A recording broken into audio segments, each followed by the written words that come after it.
अभ्यास को करने से आपका कलाई से लेकर उंगली के अग्रभाग तक पूरा हिस्सा ट्रेंड होता है। कई लोगों को यहाँ भी जोर महसूस होगा, कंधे तक ट्रेंड होते हैं, यानी पूरा हाथ आपका ट्रेंड हो रहा है। इससे लाभ क्या होगा, आपकी यहाँ से जो हथेली की हड्डियाँ जुड़ी होती हैं उनमें कभी भी जकड़न नहीं आएगी, स्टिफनेस नहीं आएगी।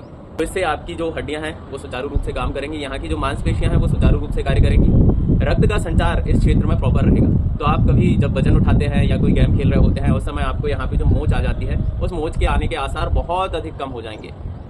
और किसे करना है, तो सभी उन लोगों को करना है जो खेल जगत में कार्य कर रहे हैं, जो जिम जाते हैं, जो अपने हाथों को अच्छा रखना चाहते हैं, जो अपनी हथेलियों को स्वस्थ रखना चाहते हैं, जो लेखन संबंधी कार्य करते हैं, जो टाइपिंग संबंधी कार्य करते हैं, उन सभी लोगों को ये अभ्यास अवश्य करना चाहिए। हाँ, गृह कार्य करने वाली महिलाओं के लिए, गृहिणियों के लिए भी यह आसन बहुत उत्तम है, ये अभ्यास बहुत उत्तम है। सावधानियाँ क्या रखनी है कि अगर आपके हाथ में मोच आई हुई है तो उस समय इस अभ्यास को अवॉइड करें, ना करें। उस समय आप योग शिक्षक से परामर्श ले लें या फिजियोथेरेपिस्ट से परामर्श ले लें, उसके बाद ही आप इसे कर सकते हैं। दूसरी चीज़ ये है, बहुत अधिक खिंचाव और तनाव हमें प्रारंभिक अवस्था में नहीं देना है।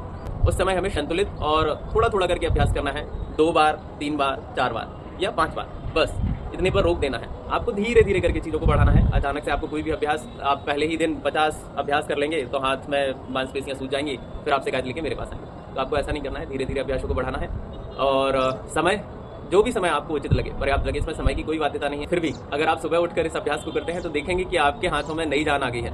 और शाम को सोने से पहले भी इस अभ्यास को कर सकते हैं।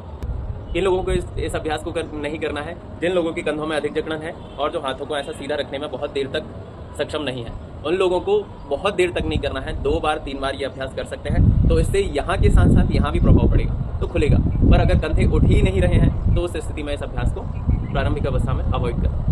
आपको ये अत्यंत महत्वपूर्ण जानकारी प्रदान करने के उपरांत मैंने अपने यौगिक अभ्यासों को समाप्त किया और स्नान ध्यान करके मैंने श्री हनुमान चालीसा का पाठ किया।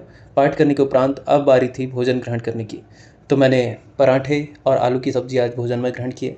तत्पश्चात अब बारी थी अध्ययन करने की, तो मैंने अपनी प्रिय पुस्तकें उठाई और बैठी अध्ययन करने हेतु। आज मैंने सामाजिक विज्ञान विषय अंतर्गत इतिहास के प्रश्न हल किए। इतिहास वास्तव में रोचक विषय है, किंतु केवल प्राचीन इतिहास, मध्यकालीन और आधुनिक इतिहास मुझे बिल्कुल भी पसंद नहीं है। अब संध्या हो चली थी तो मैंने अपने अध्ययन को समाप्त किया और ओमकार का त्रिमात्रिक उच्चारण करने हेतु उद्यत हुआ। ओमकार का त्रिमात्रिक उच्चारण मुझे शारीरिक, मानसिक व आध्यात्मिक तीनों ही तलों पर मजबूती प्रदान करेगा। तत्पश्चात मैंने 5 AM क्लब नामक पुस्तक में पढ़ा, आप व्यक्तिगत तौर पर जिस तरह के अभ्यास करते हैं ठीक उसी तरह से आप सार्वजनिक तौर पर प्रदर्शन करते हैं। आज का ब्लॉग कैसा लगा मुझे कमेंट कर अवश्य बताइए। धन्यवाद।